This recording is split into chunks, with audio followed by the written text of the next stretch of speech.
مستيات بيتنا عدم تسقب مرح أوغندا يوري مسافيني أب مبل 81 عامتو أب بريزيدنتاوي مرجع أوغندا نموددار صعدا خامچان صعدا قبيعن لبيسوس تسألو سئلي أب ملأ تهاجر بمزرقح مرصوني كبلكني اتخم كند موادادرتي مسافيني زفلت موزيقኛ بوبي واينكا قيح كراباتان قيح قبيعن وديو نسون أنا حشكم كبل ናይ ምርጫ ስእሉ ኣብ ጎደናታት እታ ሃገር ሰቂሉ ቀኒ ሙሰቬኒ ገና ከይተወዳደረ ንሱ ከም ዝዕወት ዓለም ትፈልጦ ነገር እዩ እቲ ምርጫ ብሓሙስ 15 ጥሪ 2026 ይተኻይዱ ሰበስልጣን ኡጋንዳ ብዕለት 13 ጥሪ ምርጫ ቅድሚ ምክያዱ ክልተ መዓልታት ቀዲሞም ንመስመር ኢንተርኔት ኡጋንዳ ዓጽዮሞም መስመር ኢንተርኔት ኡጋንዳ መዓስ ከም ዝኽፈት ኣይፍለጥን መንግስቲ ምኽንያት ምዕጻው ኢንተርኔት ክገልጽ እንከሎ ኣብ እዋን ምርጫ ጌጋ ሓበሬታ ከይመሓላለፍ ምድንጋር ድምጺ ምርጫ ከይፍጠርን ዕግርግር ከይለዓልን ንምክልኻል ተባሂሉ ዝተወስደ ስጉምቲ ምዃኑ ይገልጹ ኣብዚ እዋን ካብ ኡጋንዳ ዝወጹ ሓበሬታታት ኣዝዮም ውሱናት እዮም ኣብቲ ሃገር ብልክዕ እንታይ ይካየድ ኣሎ ንምፍላጥ ኣጸጋሚ ኮይኑ ኣሎ ትካላት ተጣበቕቲ ሰብኣዊ መሰላት ዓለምና ከም ኤምነስቲ ኢንተርናሽናልን Human Rights Watch ግን ምዕጻው ኢንተርኔት ግሉጽነት ንኸይህሉን መሰላት ድሩት ክኸውንን ዝገብር እዩ ክብላ ነቒፈና ኣለዋ ኣብ እዋን ምርጫ ኣብ ኡጋንዳ ብፍላይ ከዓ ኣብ ርእሲ ከተማ ካምፓላ ኣዝዩ ጽኑዕ ናይ ፖሊስን ሰራዊትን ምንቅስቓስ ተራእዩ እቲ ምርጫ ብቴክኒካዊ ምኽንያት ተደናጊ እኳ እንተነበረ ግን ተኻይዱ ኣሎ ተቃወምቲ ንዘለዓልዎ ሰልፊ ፖሊስ ብሓይሊ በቲኖሞ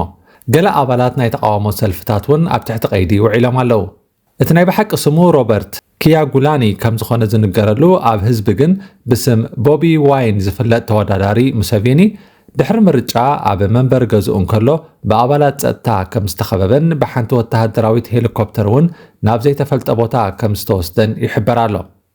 መንግስቲ ኡጋንዳ ነዚ ሓበሬታ ውዱቕ ብምግባር ኣባላት ጸጥታ ኣብ ከባቢ መንበሪ ቦቢ ዋይን ምንቅስቓስ ከይህሉ ጥራሕ ከም ዝዓገቱ ሓቢሩ እዚ ድማ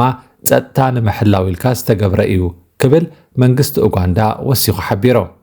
ብሰንኪ ምርጫ ኣብ ዝተለዓለ ዕግርግር ፖሊስ ዘንብዕ ጋዝ ጥራሕ ዘይኮነ መሳርሒ ብረት እውን ስለ ዝተጠቕሙ ገለ ሰባት ተቐቲሎም ከም ዘለው ጸብጻባት ይሕብሩ እቲ ዕግርግር ኣብ ዝተፈላለየ ከባቢታት ኡጋንዳ እዩ ተራእዩ ኣብ 1986 ናብ ስልጣን ዝመፀ ዩወሪ ሙሰቬኒ ነታ ሃገር ን40 ዓመታት ብዘይ ምቁራጽ መሪሕዋ ሕጂ ከዓ ኣብ መበል 81 ዕድሚኡ እንደገና ን5 ዓመታት ንምምራሕ ኣብ ምርጫ ተሳቲፉ ኣሎ ሙሰቬኒ ጥሮታ ኣይትወፅን ዲኻ በዚ ዕድሜኻ ንመሪሕነት ክትወዳደር ብቕዓት ኣለካ ድዩ ዝብል ሕቶ ካብ ጋዜጠኛታት ምስ ቀረበሉ እዚ ህዝቢ እዩ ዝውስኖ ኣነ ዝሓሸ ተመክሮ ስለ ዘለኒ ህዝቢ ኡጋንዳ ይደልየኒ እዩ ስለዚ ንሱ ክሳብ ዝመረፀኒ ክቕጽል እየ ዝብል መልሲ ሂቡ ውፅኢት ምርጫ 2026 ገና ሙሉእ ብምሉእ ኣይተሓበረን ክሳብ ሕጂ ተቆፂሮም ብዘለዉ ድምፅታት ግን ዩወሪ ሙሰቬኒ ናይ 75 ሚእታዊት ድምፂ ከም ዝረኸበ ቦቢ ዋይን ከዓ ኣስታት 24 ሚእታዊት ድምፂ ከም ዝተዓወተ ይግለጽ እዚ ማለት ሙሰቬኒ ብገፊሕ ክዕወት እዩ ማለት እዩ ተቃወምቲ ውድባት ኡጋንዳ እቲ ምርጫ ከም ዝተሰርቀን ምድንጋር ከም ዝነበሮን ይሕብሩ ኣለዉ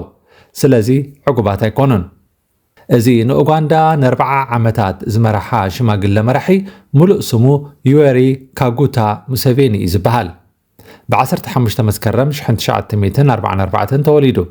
ሙሰቬኒ መራሒ ዕጡቕ ጉጅለ ናሽናል ረሲስታንስ ኣርሚ እዩ ነይሩ ን5 ዓመታት ከም ደባይ ተዋጋኢ ንዝንቀሳቐስ ዕጡቕ ሓይሊ ምስ መርሐን ኩናት ምስ ኣካየደን ከዓ ኣብ 1986 ናብ ርእሰ ከተማ ኡጋንዳ ናብ ካምፓላ በፂሑ ናብ ስልጣን ምስ ደየበ ኣብ ኡጋንዳ ነቲ ንነዊሕ እዋናት ዝተራእየ ናይ ዕልዋ መንግስትን ግጭትን ታሪክ ቀይሩ ምርግጋእ ከምፅእ ከም ዝኾነ ተመባፂዑ ብድሕሪዚ ነቲ ናሽናል ረሲስታንስ ሙቭመንት ዝብል ሰልፊ ይመርሕ ነይሩ ኣብ 2005 ነቲ ገደብ ዝነበሮ ናይ ስልጣን ዘመን ኣልይዎ ብመሰረት ቅዋም ኡጋንዳ ሓደ ንፕረዚደንት ዝወዳደር ሰብ ዕድሚኡ እንተወሓደ 35 ክኸውን ካብ 75 ግን ከይዓቢ ይከላኸል ሙሰቬኒ ልዕሊ 75 ዓመት እዩ ኣብዚ እዋን ወዲ 81 ኮይኑ ኣሎ ስለዚ ነዚ ኣብ ቅዋም ኡጋንዳ ዘሎ ዓንቀጽ እንተዘይቀይርዎ ኣብ ምርጫ ክሳተፍ ኣይክእልን እዩ እንተ ዘይተወዳዲሩ ከዓ መራሒ ኮይኑ ክቕጽል ክጽግሞ እዩ ስለዚ ኣብ 2017 ዓመተ ምህረት ነቲ ናይ ዕድመ ገደብ ኣልይዎ በዚ ምኽንያት ከዓ ንዕድመ ልክዑ መራሒ ኡጋንዳ ንምዃን መንገዲ ጸሪጉ ዩዌሪ ናብ ስልጣን ድሕሪ ምምጽኡ ኣብ ጸጥታን ርግኣትን ኡጋንዳ ደሓን ዝኾነ ለውጢ ተራእዩ ምስ ኣብ 70ታትን 80ታትን ዝነበረ ኩነታት ኣዛሚድካ ኡጋንዳ ርግእቲ ክትከውን ሰሪሑ እዩ ኣብ ትምህርቲ ጥዕናን ትሕቲ ቅርጽን እውን ብኣውንታ ሰሪሑ ኣብ ዞባዊ ጸጥታ ብፍላይ ኣብ ጉዳይ ሶማልያ ዓብ ኣበርክቶ ገይሩ ኣብ ተስዓታት ነቲ ኣብ ሩዋንዳ ጆኖሳይድ ዝፈጸመ መንግስቲ ንምልጋስ ሙሴቬኒ ፓውል ካጋሜ ንዝመርሖ ሰልፊ ማለት ሩዋንዳ ፓትሪዮቲክ ፍሮንት ወዲቡን ደጊፉን እቲ ሙሴቬኒ ዝደገፈ ዕጡቕ ሓይሊ ሩዋንዳ ከዓ ኣብ 1994 ንሩዋንዳ ተቆጻጺሩ ነቲ ዝኸይድ ዝነበረ ጆኖሳይድ ደው ከም ዝብል ገይሩ በዚ ሙሴቬኒ ኣብ ታሪኽ ሩዋንዳ ዓብ ስም ኣለዎ ንሱ ዘመሓድራ ኡጋንዳ ኣብ ዓለም ደሓን ዝኾነ ናይ ስደተኛታት ፖሊሲ ዘለዎ ሃገር ከም ትኸውን ገይሩ እዩ ኣብ ኡጋንዳ ኣስታት 1.5 ሚልዮን መብዛሕትኦም ካብ ዲሞክራቲክ ሪፐብሊክ ኮንጎ ደቡብ ሱዳን ሶማልን ኤርትራን ዝመጹ ስደተኛታት ይነብሩ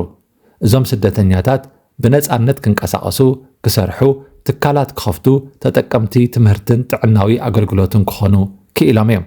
በዚ ምኽንያት ንኤርትራውያን ሓዊስካ ዳርጋ ኩሎም ስደተኛታት ኣብ ምርጫ ሙሴቬኒ ክዕወት ይደልዩ እዚ መራሒ በንጻሩ ምልካዊ ኣካይዳ ብምትእትታውን ንዲሞክራሲ ብምድኻምን ይሕመ ንተቃወምቲ ብምእሳር ንሰልፈኛታት ብምቕታልን ኣብ ዜጋታት ግህሰት ሰብኣዊ መሰላት ብምፍጻምን ከዓ ይኽሰስ መወዳድርቱ ቦቢ ዋይን ብ12 ለካቲት 1982 ዓመተ ምህረት ዝተወልደ ካብ ሙሴቬኒ ብዕድመ ኣጸቢቑ ዝንእስ ሙዚቀኛ ኣክቲቪስትን ፖለቲከኛን እዩ ንሱ ኣብ ኡጋንዳ ብቕዲ ሙዚቃ ሬገን ኣፍሮቢትን ህቡብነት ዘጥረየ ስነ ጥበባዊ እዩ ደርፍታቱ ንድኽነት ብልሽውናን ዘይምዕሩይ ኣነባብራን ይገልጹ ብዙሓት መንእሰያት ከዓ ኣብ ሓሳቡ ይሰማምዑ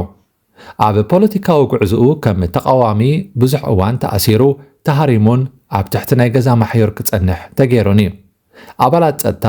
ንሱ ንዝጸውዖም ሰልፍታት ደው ካብ ምባል ኣይድኸሙን ቦቢ ዋይን ንመንእሰያት ኡጋንዳውያን ድምፂ ክኾኖም ይጽዕር መብዛሕትኡ ህዝቢ ኡጋንዳ ዕድሚኡ ኣብ ትሕቲ 30 እዩ ዝርከብ በዚ ምኽንያት መንእሰያት ኡጋንዳ ንቦቢ ዋይን ከም ምልክት ለውጥን ተስፋን ይርእይዎ ብኣህጉራዊ ደረጃ ከዓ ከም ተጣባቒ ዲሞክራስን ሰብኣዊ መሰላትን ይጥመት ዓርኪ ድኻታትን መንእሰያትን ከም ዝኾነ ዝገልጽ ቦቢ ዋይን ግን ናብታ ሙሴቬኒ ን40 ዓመታት ኮፍ ዝበለላ ናይ ኡጋንዳ መንበር ክበጽሕ ኣይከኣለን ሙሴቬኒ ብህይወት ክሳብ ዘሎ ዝኾነ ኡጋንዳዊ ነዛ መንበር ክቕመጣ ኣይክእልን እዩ ኣብ ኡጋንዳ ምርጫ ይካየድ ኣይካየድ ብዘይገድስ ሙሴቬኒ ተዓዋቲ እዩ ክሳብ ወዲ 86 ዓመት ዝኸውን ንዝቕጽለ 5 ዓመታት ኣብ ስልጣን ክጸንሕ እዩ ዕድመ ተሂብዎ ብድሕሪኡ እውን ኣብ ምርጫ ተወዳዲሩ ክዕወት እዩ መራሒ ካሜሮን ፓውል ቢያ ወዲ 92 ዓመት እዩ ዝሓለፈ ዓመት ኣብ ምርጫ ተዓዊተ ድሕሪ ምባሉ ክሳብ ሕጂ ኣብ ስልጣን ይቕጽል ኣሎ ሙሴቬኒ ካብዚ መራሒ ብ11 ዓመታት ይንእስ ስለዚ ጉድ ኡጋንዳ ገና እዩ ዝመስል ክቡራት ተኸታተልቲ መስትያት ቤትና ኣብ እዋናዊ ምርጫ ኡጋንዳ 2026 ኣመልኪትና ካልእ ሓድሽ ሓበሬታ ኣብ ዝረኸብናሉ ተመሊስና ክንሕብረኩም ኢና ንሕጂ ግን ኣብዚ ክንዛዘም ኢና ምሳኹም ፀናሕኩ ዘካርያስ ክብረኣቤ ናይ 17 ጥሪ 2026 ትሕዝቶ መደብ መስትያት ቤትና ኣብዚ ተዛዚሙሎ ኣብ ቀረባ ብኻልእ ክሳብ ንረኸብ ዳሓን ፅንሑ መስትያት ቤትና መስትያት ቤትና ንሓቀኛ ምስሊ ኤርትራ ንምንጽብራቕ ዝተፈላለዩ ጽሑፋት ተንቀሳቓሲ ምስልታትን ቃለ ምሕትታትን ሒዛ بذكرت كبر أب إن ترى لو تقرب مدبيا كفوت لساني من يزعج وني عيسجدن علي عبطاقوت ملاخي قطاوخي قنا مسلي فتحي